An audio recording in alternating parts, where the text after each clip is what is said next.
For the first time on my UK column show, Zachary Foster, thank you for joining me in the trenches. Thanks so much for having me. The last time we spoke, maybe it was about 2 years ago. Can you believe it? I mean, time has flown, but not much has changed. The world still hates Israel.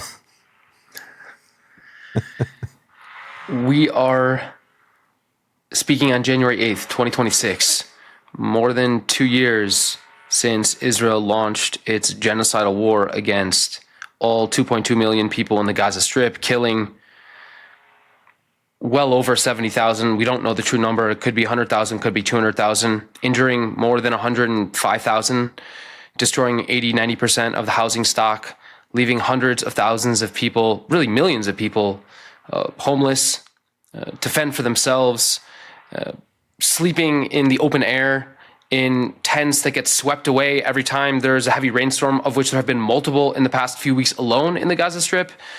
We're talking about the complete eradication of the healthcare system in Gaza. Every single day, people are dying from their untreated wounds. They're dying from communicable diseases. They're dying from children are dying because they haven't been vaccinated, because it's been 2 years since you've had regular, proper vaccinations issued to Gaza's children. They're dying from malnutrition. We had over 400 Palestinians die from starvation in the past 2 years in the Gaza Strip. We haven't even mentioned the West Bank, where you have more than 40,000 Palestinians who have been uprooted and ethnically cleansed from their refugee camps in Jenin, Tul Karam, and the Nur al-Shams refugee camp. That was in December 2024 and January 2025. You've had more than 60 communities in the West Bank uprooted, ethnically cleansed, mostly from Area C. These are the shepherding communities in the north of the West Bank, in Hamsa, around the E1 zone, in Khan al-Ahmar, in the central West Bank, of course, as well in the southern West Bank, in the southern Hebron Hills, in Masaf Riyata, in Susia.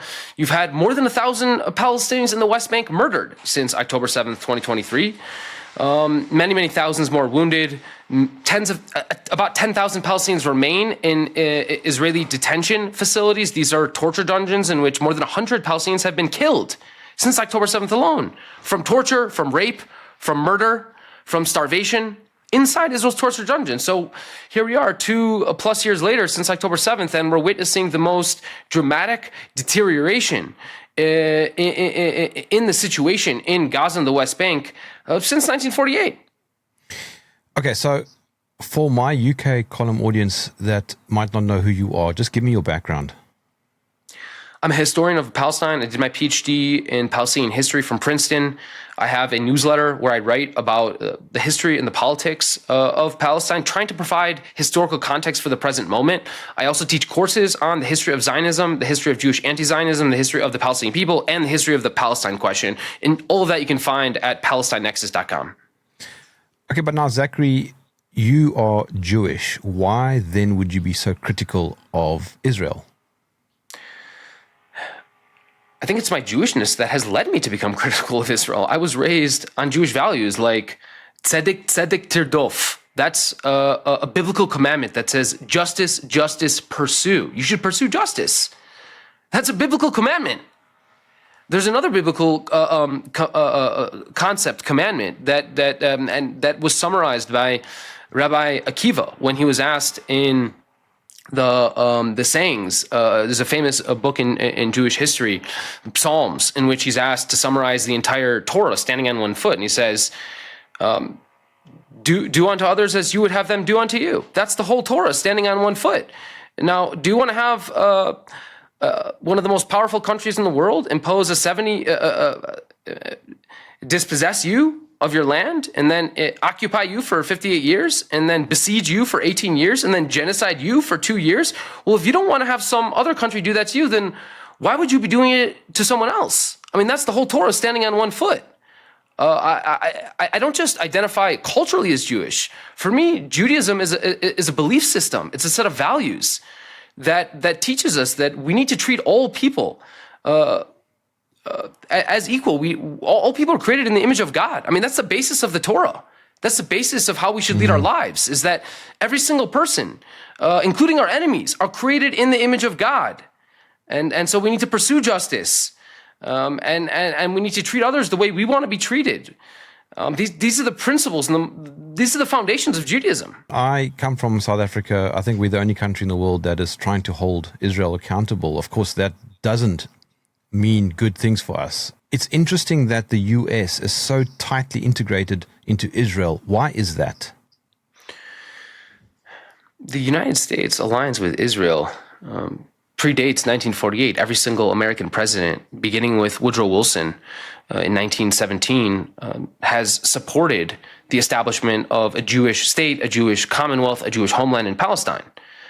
No exceptions, zero exceptions, right? And that's because for many, many decades prior to the establishment of the State of Israel, you had a very important, a powerful, influential Christian Zionist movement. These are Protestant Christians who believe that at the end of days, all Jews will gather in the Holy Land, and if the Jews don't convert to Christianity, they're going to burn in hell for all eternity. That's part of their eschatological fantasy about the end of the world and the second coming of Jesus Christ. And that was, let's say, the main reason why Christians supported Israel for, let's say, the first century of the existence of the Zionist movement, which what I would say began in the 1840s with Lord Shaftesbury and the Christian Protestants in England that first called for a Jewish state in Palestine in the 1840s.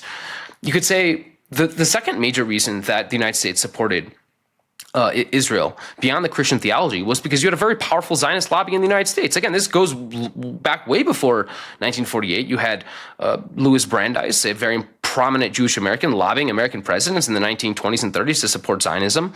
You had close associates of Harry S. Truman, the U.S. president in 1948, who recognized Israel's establishment when it was declared in May 1948. He also had close Zionist associates who lobbied him to recognize the State of Israel.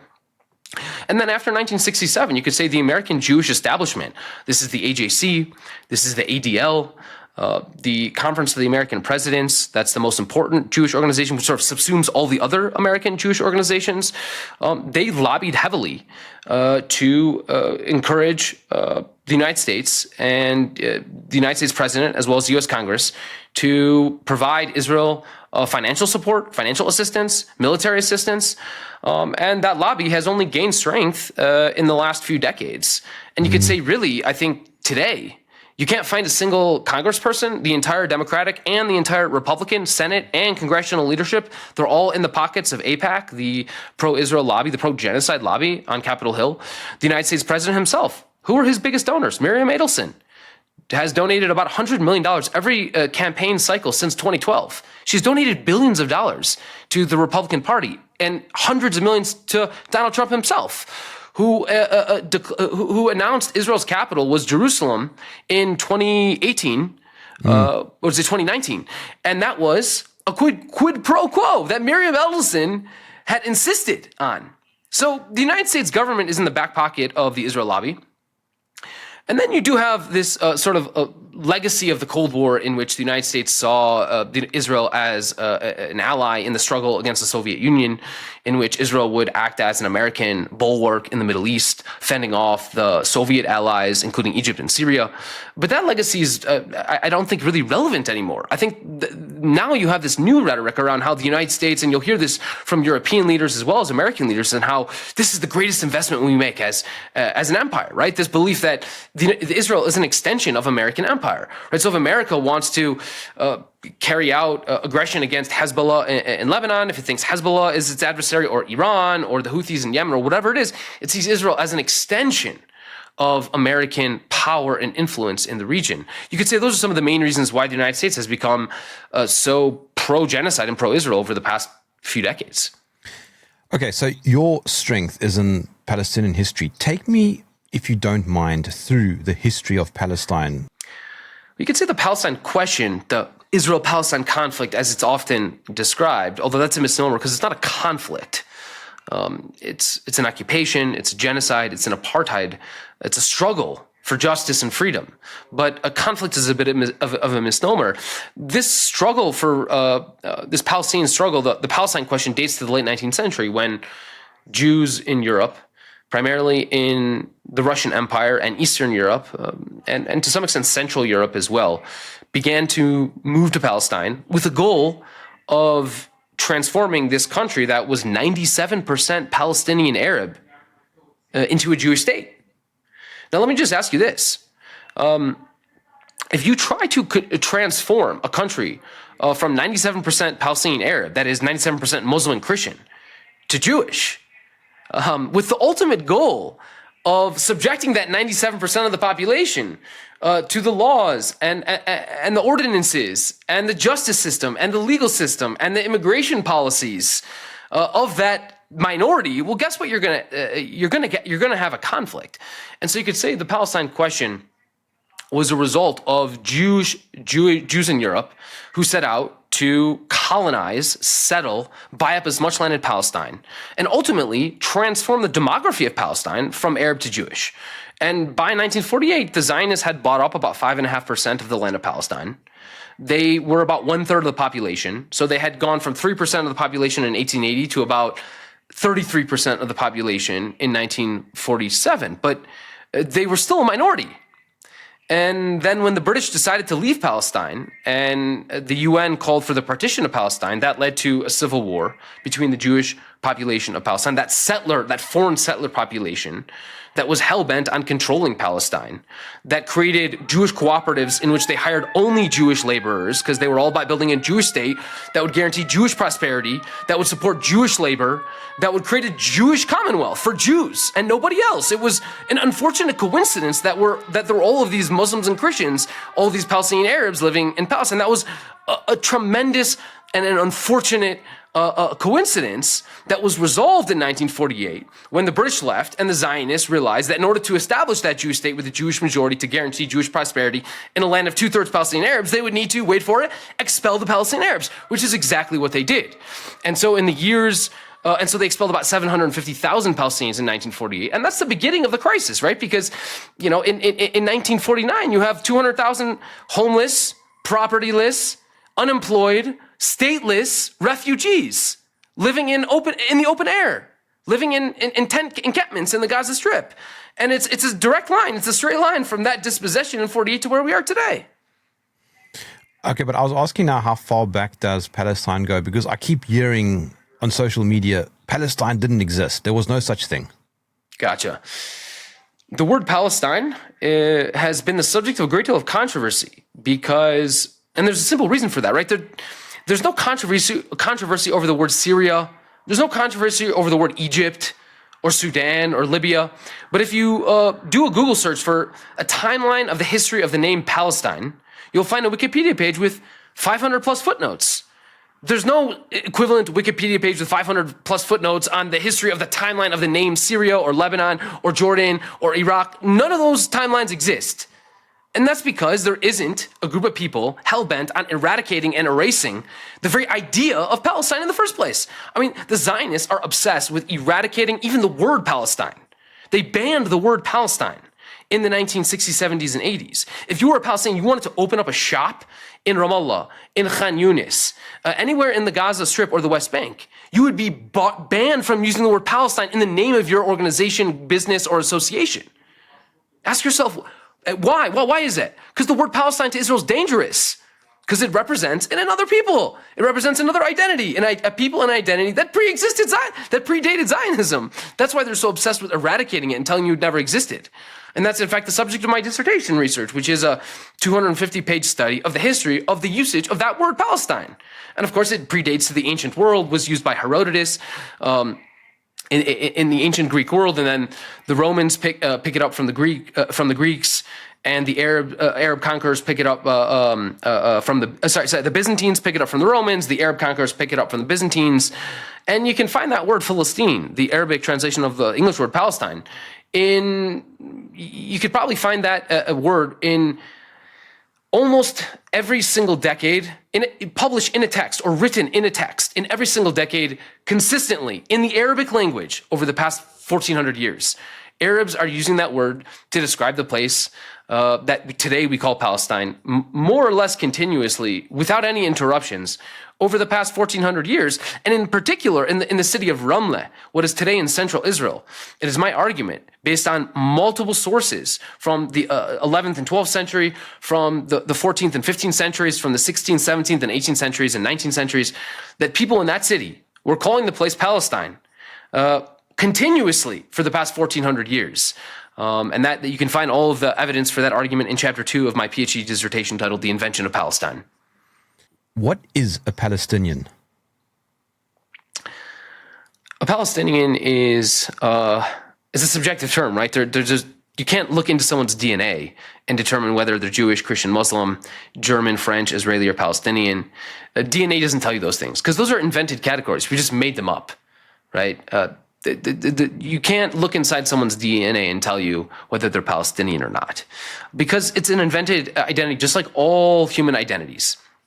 A Palestinian today, socially, culturally, refers to a person who traces their lineage, their roots to Palestine, right? That could be a person of Bedouin background, of Druze heritage, of Jewish extraction, of Arab origin, right? So that doesn't really even say anything about your ethnic identity.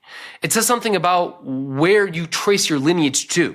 The Palestine, right? So I mean, and the borders, we could say we could debate, what we mean when we say Palestine, but effectively the mandatory borders, the borders that were established by the British government in 1920 when it established a mandate over Palestine, what is effectively today the state of Israel plus the occupied Palestinian territories of Jerusalem, the Gaza Strip, and the West Bank. And then when you talk about Zionism, what are you talking about? Zionism, in my opinion, was a political ideology that has its historical...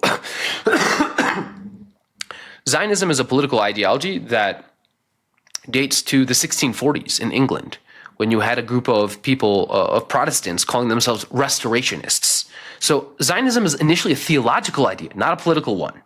And then over the course of the 17th and 18th centuries, that idea is somewhat forgotten and is revived by Napoleon in 1798 when he invades Palestine and calls on Jews around the world to return, to quote unquote return to Palestine, because he's facing heavy resistance from local forces. And he believes that if he calls on Jews around the world to support his invasion and occupation of Palestine, that he has a chance of military victory. But that ends up failing. And you don't really see a resurgence of Zionism, let's say, of political Zionism. Really, I would say I would trace that movement to the 1840s, when in England you have people like Lord Shaftesbury and many others. I'm not talking about one or two people. I'm talking about literally hundreds, thousands of people writing about Zionism in the 1840s. Okay, priests, pastors, colonial administrators. What's happening in the 1840s, and why does Zionism become a thing in the 1840s? Recall that in 1831, the ruler of Egypt, Muhammad Ali Pasha, he invades and conquers Palestine. And he occupies Palestine for about 9 years. And the Ottomans are desperate to get Palestine back, wrest Palestine away from that Egyptian ruler, that local upstart ruler who was occupying a large swath of the Ottoman Empire.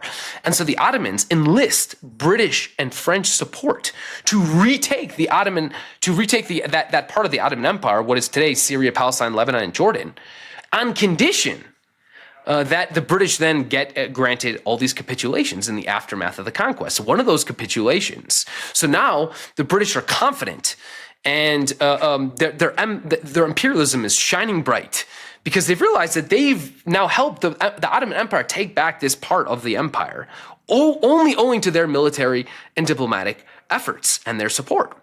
And this gives all these British colonial administrators and all of these British officials and the British imperial administration this idea that they should call for the establishment of a Jewish state in Palestine, which would thus serve as an extension of British Empire, for the same reason that the Balfour Declaration is an extension of British imperial influence in the Levant. That was the same idea in the 1840s, very similar. And so you get all these British officials. You even have the British consul in Damascus in 1840 publishes it's like an official letter. It's a statement that gets widely circulated, and he's calling for a Jewish state in Palestine in 1840. This is, by the way, long before there are any Jewish Zionists. The first Jewish Zionists, you could say, come around in the 1860s and 70s. People like Rabbi Judah Alkali and others who are strongly influenced by the European nationalisms of the era. Serbian nationalism, German nationalism, German unification, Italian nationalism and Italian unification, Russian nationalism. So all these Jews in Europe are seeing all of these national movements and wondering what role they play, right?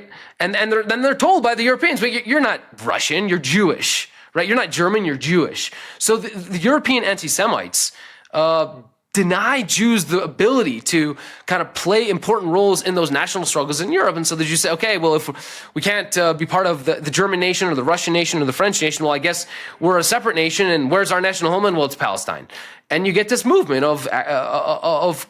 they're initially called the Chovevei Tzion and Belu, these Zionist clubs in Eastern Europe. This is still a decade and a half before Theodor Herzl. And they form these clubs around Eastern Europe and start sending settlers to Palestine to colonize Palestine. And they establish a colonization association. They use the word colonization association. It's called the Jewish Colonization Association. That's the name they use. Because for them, colonialism is a good thing, right? Yeah, they're bringing civilization to the Orient. They're bringing progress and modernity, right? This is the rhetoric. And so they embrace the word colonialism and colonization.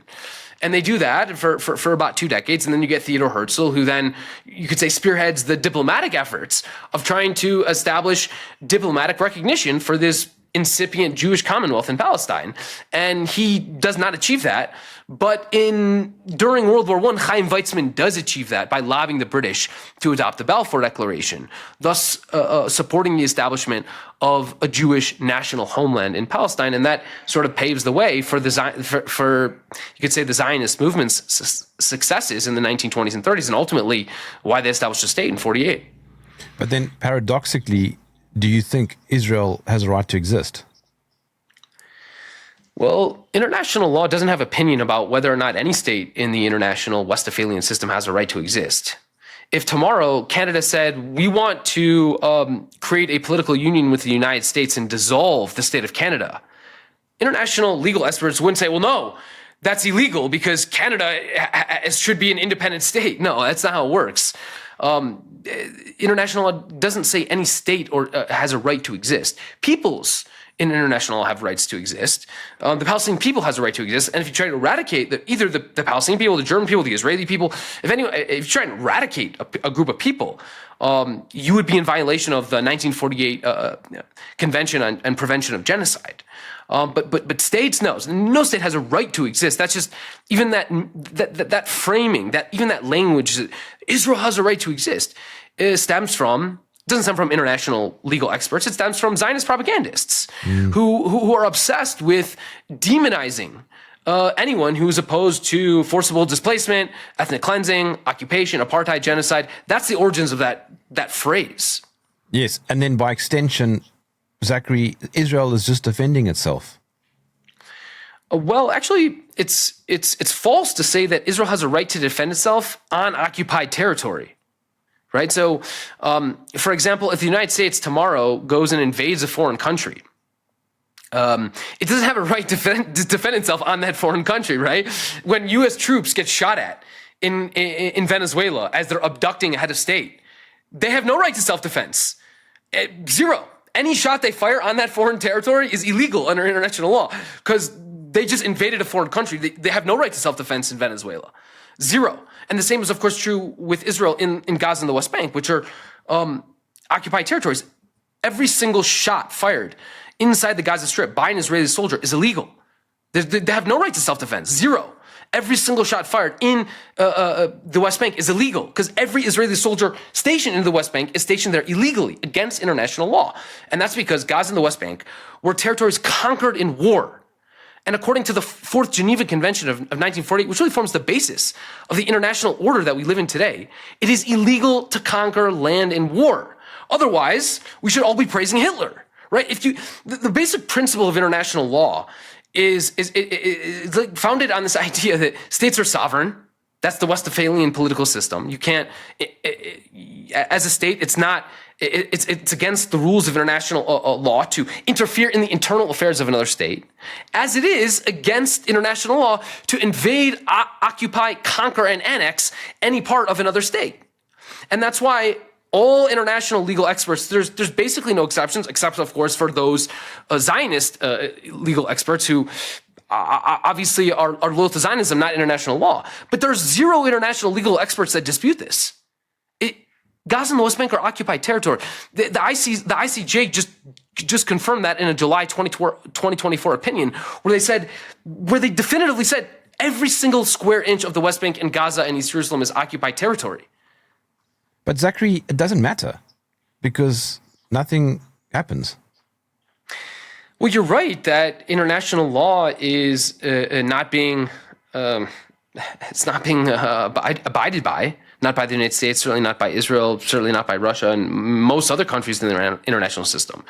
But without international law, we're back to the law of the jungle. And if we want to return to the law of the jungle, well, then we're talking about holocausts and genocides being the norm, not the exception.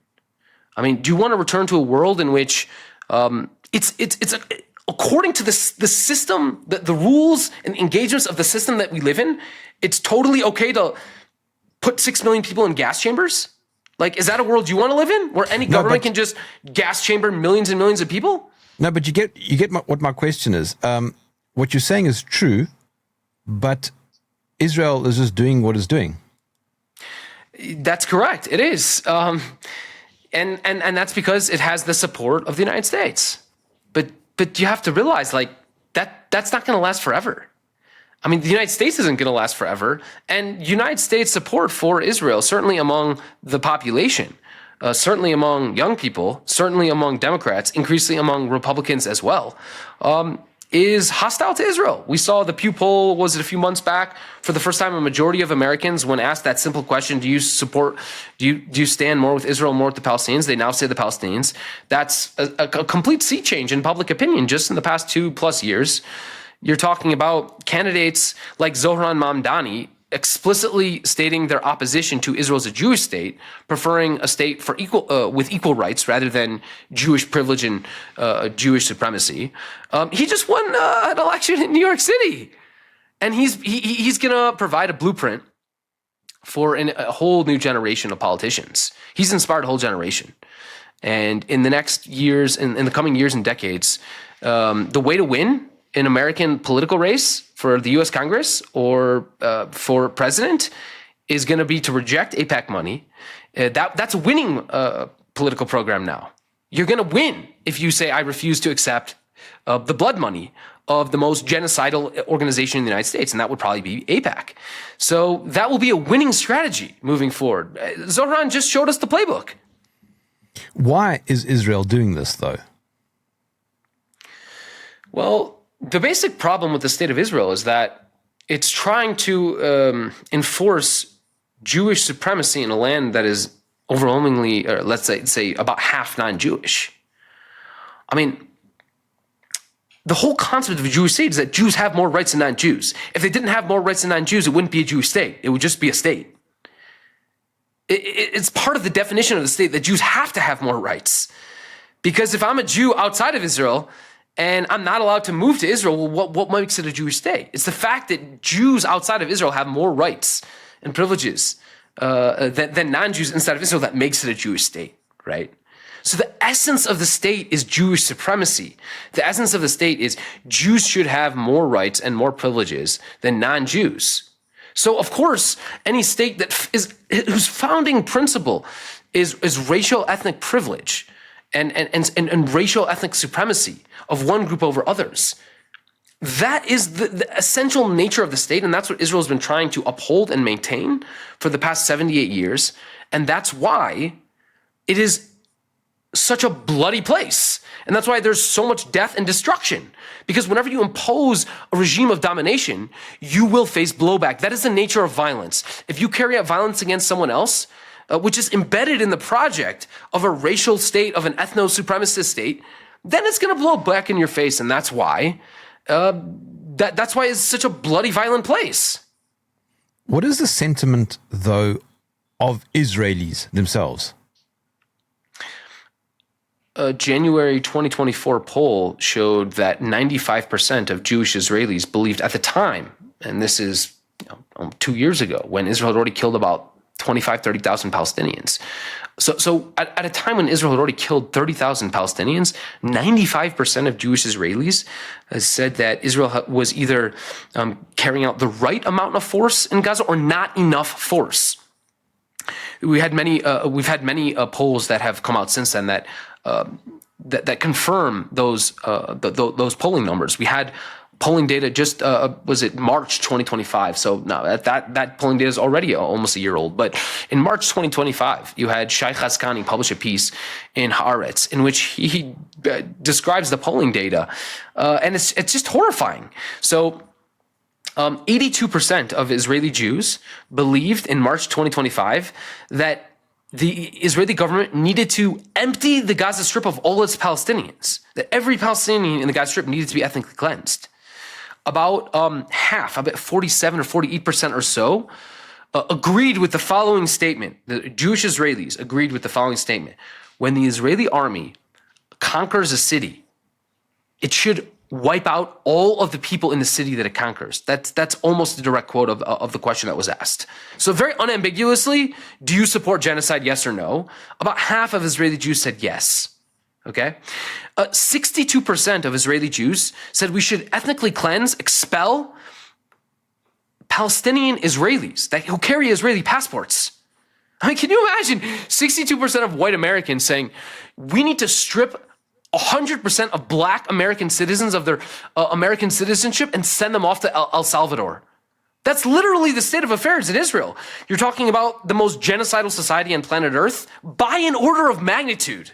Zachary, this obviously means that there's an elephant in the room, the growth of Hamas. Well, I mean, Hamas has since, let's say, October 6th, 2023, so on the eve of the Hamas attack on southern Israel, you could say that Hamas was honestly, in my anecdotal assessment, not that popular in Gaza. I had visited the Gaza Strip twice in 2023 before October 7th, and you heard a lot of criticisms, just like you would hear criticisms of any other government, right? They were bullying street vendors, trying to impose taxes on them. They were bullying taxi drivers, trying to impose taxes on them. They were establishing state-run businesses, which would compete and push out non-state-run businesses. People were upset about that. There wasn't, as far as I could tell, a whole lot of love for Hamas in Gaza in October 2023. Excuse me. Now, what has happened over the past 2 years, I think, is as follows. Hamas has become incredibly popular in the West Bank, certainly much more so than they were before October 7th, 2023, because they're the only people seen as resisting. Excuse me. They're the only people seen as resisting the Israeli occupation forces. It's certainly, there's no resistance coming from Fatah. If anything, Fatah condemned all of Hamas's resistance operations. Fatah has supported Israel as it goes around the West Bank, murdering Palestinians, arresting them, detaining them, torturing them, killing them. Fatah, led by Mahmoud Abbas, is part of the Israeli occupation apparatus. It doesn't represent resistance to it, it's part of it. So Fatah has no popularity. Certainly Mahmoud Abbas, his approval ratings, if you look at his approval ratings, really they've just been in almost down and to the right every year since, I would say, about 15, 20 years now. I mean, he's in year 17 of a 4-year election. He won the race for presidency was in 2006. And what is it, 20 years later? So he's I believe he has less than 10% approval rating, which is shocking when you consider that about a third of Palestinians employed in the West Bank are employed by the Palestinian Authority. The people deriving salaries from this regime themselves despise it. So they have no legitimacy.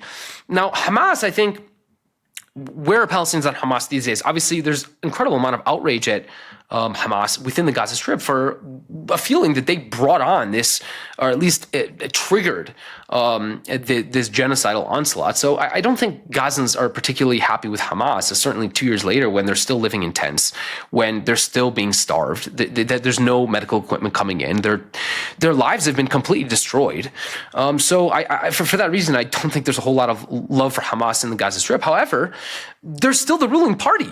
And they still are providing the basic governmental services to the extent that any exist in the 50% of Gaza that is nominally controlled by Hamas. So in that sense, I mean, it's not like you're going to see protests against Hamas. I mean, we saw when Hamas took over power, when that ceasefire was signed, was it October 10th, 2025? We saw Hamas carry out retribution attacks against those militia members who had collaborated with the Israeli military. The Dag Mushkein, I think 20 or 30 members of that clan of effectively collaborators were executed by Hamas. Hamas reasserted its authority and is the governing authority in the 50% of the Gaza Strip along the coastal plain. We're talking about Deir al-Balah, Nusayrat, the southern parts of Gaza. See, that is still controlled by Hamas. So they're still, to the extent that they can, cleaning the streets, trying to clear up debris from the streets. They're still operating the hospitals to the extent that there's any medical, to the extent that the hospitals are able to operate. They're still policing the streets, right? Hamas is still in charge.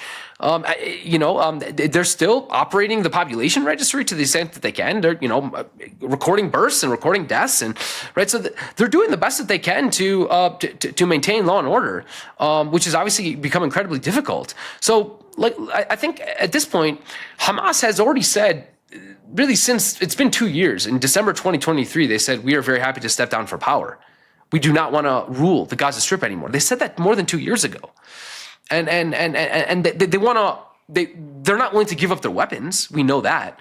They're willing to give their weapons to a Palestinian army as part of a process of the establishment of a Palestinian state. And they said that many, many times. They've even gone as far as to say, look, our offensive weaponry, to the extent that we have any of it, these homemade rockets we fired Sderot and Ashkelon, those rockets we're actually willing to put under some a kind of a keepership, or in which an international force would secure those weapons and ensure they wouldn't be used. But in terms of light arms, defensive weapons, rocket-propelled grenade launchers, there's a 0% probability that Hamas is giving that up before the establishment of a Palestinian state. So for all intents and purposes, they are and will be the governing authority in the Gaza Strip for the foreseeable future. You're going to get criticized for sugarcoating Hamas, though, because the common trope is that they are dictatorship-type militant organization. Yeah, I'm obviously, I identify as progressive. I support free and fair elections. I believe in the rule of law. I like secular politics. I lean socialist, right? Obviously, these are things that all of these things put me at great odds with Hamas as a political organization. Hamas carried out atrocities on October 7th. They slaughtered hundreds of Israeli civilians. Those are war crimes, and the people who carried them out should be prosecuted in international courts. I'm the first to criticize Hamas. I attack Hamas all the time. I have no love for Hamas at all. However, Hamas is, every time they kill an Israeli soldier in the Gaza Strip, every time they kill an Israeli soldier stationed in Israel, stationed in the West Bank, that's legal under international law. They're not violating international law when they kill Israeli soldiers. I mean, they have a legitimate right to use force, according to international law, to resist a belligerent 58-year military occupation, hell-bent on their destruction. So no, I mean, I have no, I'm a believer of international law, of international humanitarian law, and for those reasons, they have a legitimate right to resist. Again, assuming they follow the laws of war, which on October 7th they didn't, but they certainly have the right to resist. There's no question about that. Am I right in saying that Hamas started out as a charity? Yeah, that's exactly right. They in 1973, Sheikh Ahmed Yassin, who was ethnically cleansed violently from his home when he was 13 from the town in what is today Israel called Juba, and wound up as a refugee in the Gaza Strip. And when he was a young adult, he founded was effectively an outgrowth of the Muslim Brotherhood. He preached. He was a religious person, and he founded this charity, which from 1973 to 1987. They opened up health clinics and orphanages and after-school programming for kids. They were big into women's empowerment. They believed they were helping women get jobs. And they were, of course, also all about Islamic preaching, trying to make Palestinian society more religious. And then what happened was in the 1980s, the Israeli occupation became more violent. And over the course of the 1980s, you got more and more resistance operations, not from the Islamic Hamas, which at the time was called the Islamic Collective, Al-Mujama' al-Islami. It wasn't even called Hamas until 1988. But, and then what happened was, after 20 years of this belligerent military occupation, in which Israel's killing 32 Palestinians every year for 20 years, in which Israel is arresting tens of thousands of Palestinians every year for 20 years, in which Israel is banning Palestinians from waving a Palestinian flag every year for 20 years, in which Israel is suffocating economic life, de-developing Palestine, according to Sarah Roy, every year for 20 years, preventing Palestinians from opening banks, from from lending practices, establishing factories, building, planting citrus trees, right? Palestinians were banned from doing all these things. They couldn't even use the word Palestine in the name of an association, as we already said. So you have a belligerent military occupation for 20 years. What happened? It's what happens with every military occupation. It breeds resistance. And so you get this spontaneous leaderless uprising in late 1987. And when that happens and you have this mass uprising and it's almost overwhelmingly nonviolent and overwhelmingly unarmed. We're talking about kids throwing stones at tanks. Kids throwing stones at tanks. We're talking about leafleting. We're talking about refusal to pay taxes. We're talking about sit-ins. We're talking about tire burning and blocking roads to prevent Israeli military vehicles from entering Palestinian refugee camps. We're talking about what is overwhelmingly an unarmed resistance, which was evidenced by the fact that at the end of that first year, at the end of 1988, the Israeli military had slaughtered 142 Palestinians in the Gaza Strip and faced 0 casualties. There may have been 1, actually, and faced 1 casualty. Was an Israeli military police officer that was killed. But basically, this was a nonviolent uprising, and Hamas felt like if they didn't join the fray, they would be left out. They would become irrelevant. And so, much like the other factions in Palestine, they joined that uprising and carried out their first armed attack on an Israeli military target in 1989. And carried out a few more attacks in 1990. And they're still small and not well known at that time. And they don't really become a force in Palestine until after 1994, when Baruch Goldstein, an American from Brooklyn, enters the Ibrahimi Mosque in Hebron on Ramadan and slaughters 28 Palestinians in a gruesome act of violence before he's beaten to death. And when you interview, and you have many terrorist attacks in which Hamas kills innocent Israeli civilians after that. But it's all after 94. Very, very few attacks on civilians before 94. Hamas basically came to the conclusion that, well, you know what? If they're going to slaughter our innocent civilians, we're going to slaughter theirs.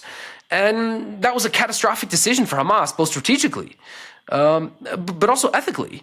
And is the reason why they became this, infamous terrorist organization, right? Blowing up Israelis in cafes. That was... They never able to recover from that reputation. And that's why Israelis became so radicalized against Hamas and so radicalized against Palestinian armed resistance. And it's why they became so genocidal at the end of the day. Because in a world where you believe you're superior to the other person, and in a world where they're blowing up your innocent civilians, you just say, fuck them, kill them all. And that's where Israeli Jewish society wound up. Already, I would say, long before the genocide started. Even going back to the early 2000s, you had polling data coming out of Israel. It was just shocking. Israelis became genocidal 20 years before the genocide started. It sounds a bit like a chicken and the egg scenario. Which came first?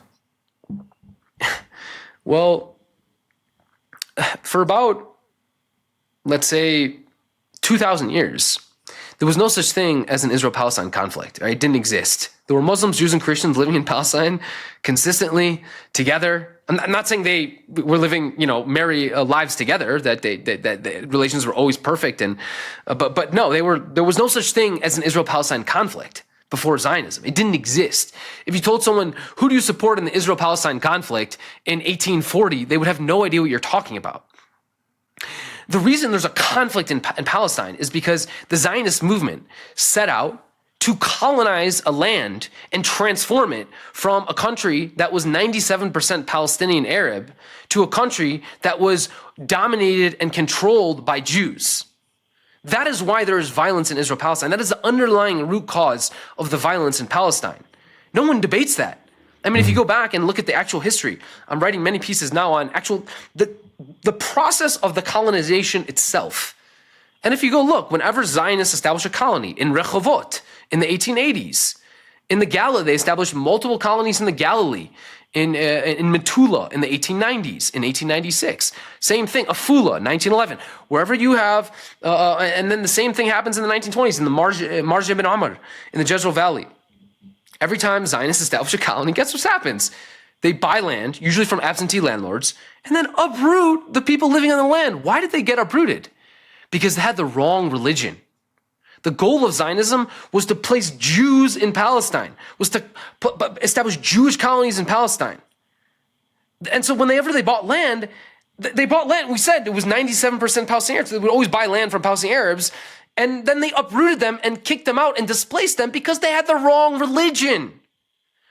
And so that's why, and so just to finish the point, and so every time they establish a new colony, they displace Palestinians and violence breaks out. And that's the story. That's the root cause of the violence. There's no debate about that. Historians don't even debate that point. Zionism is not necessarily a Jewish thing. Yeah, 98% of Zionists around the world are obviously not Jewish, right? I mean, maybe it's 99.9%. I don't know the exact numbers, but there's 15 million Jews in the world. And this is an important point because there's a lot of hatred for Jews, just because.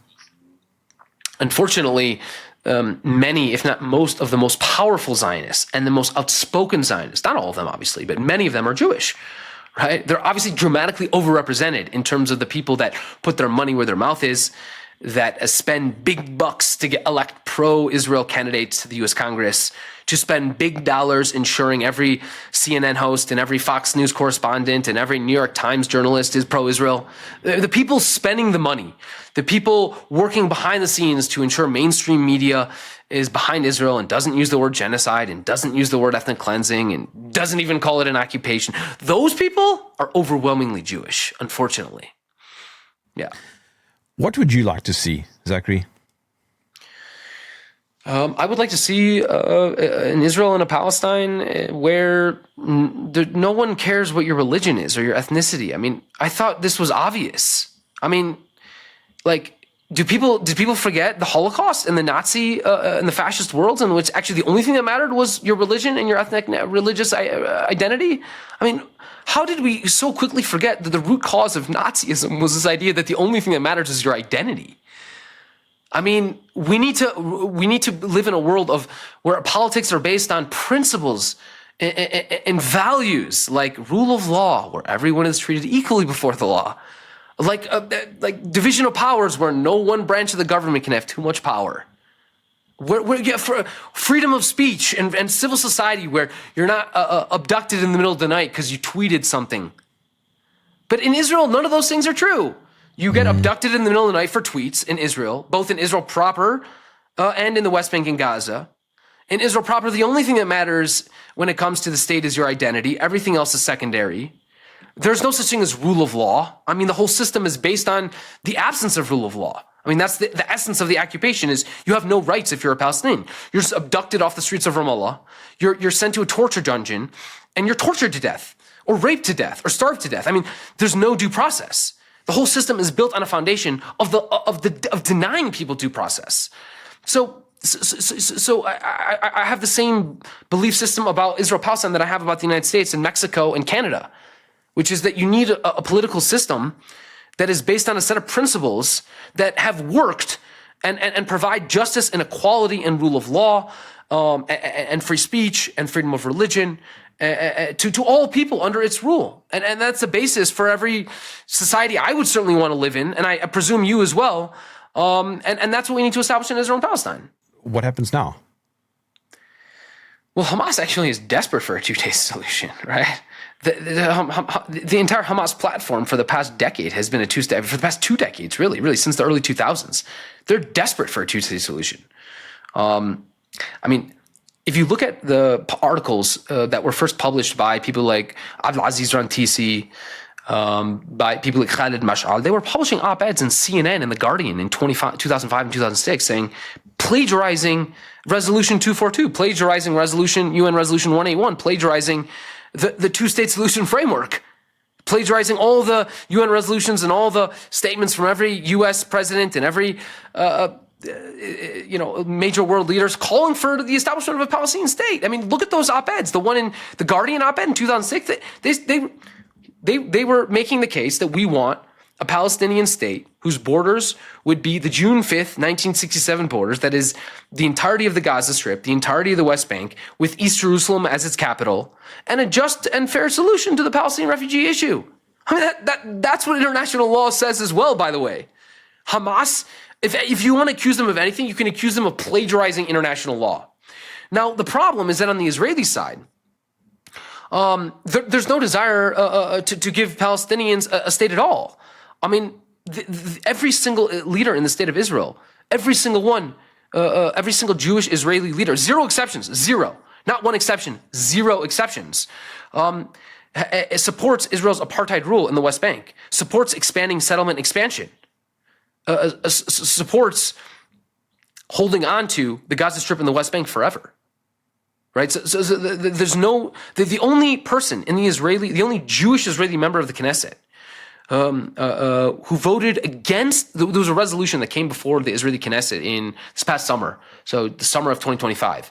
The resolution was brought forward by, I think, one of the Arab parties, and the resolution said, we support the establishment of a Palestinian state. There was a single Jewish Israeli Knesset member. His name is Ofer Kasif.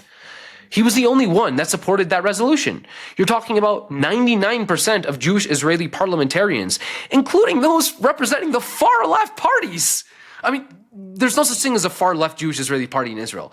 But the furthest left you can go in Israel, they reject the establishment of a Palestinian state and support permanent Israeli apartheid. They support the permanent subjugation of 5.5 million Palestinians forever. That they should be enslaved to the Israeli military forever. That's the position of 98% of Israeli Jewish political leaders. Zachary, what would happen if the United States pooled all of its funding? No, that's a very good question. And I think, I would say most analysts, get this question wrong. I think there's this belief that if the United States cut off funding, that Israel's toast. I don't think that's true. I think Israel has a lot of allies around the world. Now, I'm not saying they're going to get as good of weapons as the F-35. I'm not saying they're going to get the 2,000-pound bunker buster bombs. I'm not saying they're going to get, the best air defense technology as part of its Iron Dome system. They're not going to get top-of-the-shelf, cutting-edge American military tech. But including AI, including these systems that make it incredibly easy for Israel to slaughter Palestinians at record paces. But you have China, you have Russia, you have Serbia, you have Germany. You have a lot of weapons. There's a lot of people who very happy to sell weapons to Israel. That's the world we live in. So I think it's overblown. I think Israel would suffer tremendously, right? Where they would especially suffer would be in the diplomatic realm. Right now, they don't have a veto at the UN. The UN Security Council could pass a resolution calling for a foreign military to grant authority to a foreign military force to invade and occupy Israel. Right, so that losing the diplomatic support is also very important. Perhaps even more important, as we said, which in comparison to the military support, which, like we said, I think there are replacements for us. Maybe not the ones Israel would like, but people will sell Israel weapons. I'm not worried about that. And in addition, Israel has claimed, at least Netanyahu has claimed, a $100 billion plan to invest in its own military manufacturing capabilities. Now, obviously, that's going to take a long time to get off the ground, and who knows if it'll succeed. But I think people overblow the United States'. I think people think that if the United States cut off weapons tomorrow, that would be the end of Israel. It would certainly hamper Israel's ability to kill Palestinians. There's no question about that. Well, I mean, if you stop sending the 2,000-pound bombs, there's no 2,000-pound bombs to drop on Gaza. But Zachary, I mean, Israel also needs to defend itself against the entire Arab world that wants to wipe it off the face of earth. I think the evidence suggests the opposite, that it's Israel that is occupying, invading, annexing, attacking the rest of the Middle East. Iran has never attacked Israel. It responded to Israel's acts of aggression. Iran has never attacked Israel. When has Lebanon carried out an offensive war against Israel? Never. Hezbollah has, but certainly not the state of Lebanon. What about Syria? Under Assad, under the pro-Palestinian Assad. When did Syria attack Israel? Never. When did Egypt attack Israel? Well, it was Israel that attacked Egypt in 67, and then Egypt attacked Israel in 73, trying to get back the territories that Israel stole from it. When did Saudi Arabia, the Gulf, UAE? I mean, the United Arab Emirates is about as close an ally as Israel has in the entire world. Qatar? When did Qatar attack Israel? In fact, the United States begged Qatar to host Hamas officials during over the course of the negotiations over the past 2 years. I mean, Israel's a menace. It's a regional menace. It has no regard for human life, certainly not Palestinian life, Lebanese life, Iranian life, Syrian life. It's slaughtered 1,000 Iranians. It's slaughtered thousands of Lebanese. It's killed hundreds and hundreds of Syrians. It's killed hundreds of thousands of Palestinians. And what have any of those countries done to Israel? I mean, you got the story wrong. Israel is an expansionist state. And the rest of the regime would love to have nothing more than a peace treaty with Israel so that it stops attacking its neighbors. I mean, that's what Saudi Arabia wants. They had the Arab Peace Initiative from 2002 already, going back 23 years. Basically saying, look, just stop attacking, stop occupying, stop invading, stop conquering, stop killing. We just want peace. I asked you earlier what you would like to see. Now my question is, what do you actually think is going to happen in the next, 10, 15 years? Are we going to be having the same conversation again? I think the most likely scenario is a continuation of what is happening today. People have this, but whenever you get, especially 10, 15, I mean, who knows what will happen in 10, 15 years? We can't possibly predict that. That's way too further out in the future. But certainly for the coming years, certainly for the rest of the Trump presidency, no, we're just going to see more of the same. Well, a ceasefire in which 5 to 10 Palestinians are killed every day. If, by the way, 5 to 10 Israelis were killed every day during the ceasefire, they would call it a massacre. They would call it mass murder. If Hamas killed 400 Israeli civilians in the past 2.5 months, Hamas would be accused of carrying out another October 7th. But when Israel kills 400 Palestinians in 2.5 months, they call it a ceasefire. So we'll see more of the same. We'll see Israel continually encroaching and expanding their control of the Gaza Strip. We'll see Israel continuing entrenching its apartheid rule, expanding the settlement enterprise, more settler violence, more ethnic cleansing operations. Israel will probably push further into Syria. It will continue to bomb Lebanon at will. It'll probably launch another war with Iran. It will continue to attack the Houthis. It'll try and get ethnically cleansed Palestinians to Somaliland. I mean, it's a very bleak picture. Israel is nearing 100 years. Do you think it's going to make it? I think Israel will be a pariah state for a long time before it collapses altogether. I mean, North Korea has been completely cut off from the, most for literally decades and decades and decades, and it seems to have survived. So I think people underestimate the ability of a regime to survive, assuming it has some amount of international support. I mean, look at Cuba. Look at how long Cuba survived, despite having such a belligerent neighbor in the United States so close. So regimes can survive for a lot longer than I think people realize. But one thing is for certain, the world does seem to be changing its position on Israel. There's no question about that. I mean, Israel is becoming a pariah state, and that trend will only increase in the years to come, right? The more ICC warrants, arrest warrants for more Israeli leaders, more ICJ rulings. I'd be shocked if the ICJ doesn't rule it's a genocide. I think the arms embargoes from countries will only continue and pick up. I think that the United States is, as we already pointed out, becoming a country that is increasingly supportive of the Palestinian people, and that will eventually trickle down into politics, as we certainly would hope so. Latin America is increasingly hostile to Israel, especially now as Israel is seen as implicated in this illegal attack on and abduction of Nicolas Maduro. So I think Israel is becoming a pariah state everywhere. Those trends will only increase. And I think Israeli society is just becoming more genocidal. The apartheid regime is entrenching itself. So all the things that are pushing Israel, creating this environment, Israel is becoming an apartheid state and is becoming a pariah state. All those trends are only increasing and entrenching themselves. So in the future, Israel's status as a pariah state will only also entrench itself. All right, Zachary, how can my audience follow your work? You can find me on Twitter _Zach Foster. And if you want to follow all my writings, you can find those at PalestineNexus.com. I must admit, I love your website. All those maps are particularly fascinating. Thank you so much. Yeah, we have a collection of digital maps. I've collected many, many thousands of maps, mostly of Palestine and the Middle East, the Ottoman Empire, dating to, I think, we have maps going all the way back to the 17th century. So it's an antique collection, and you can find all those maps. All of them are downloadable, high-resolution maps for free at PalestineNexus.com. Zachary Foster, thank you for joining me in the trenches. Thanks so much for having me.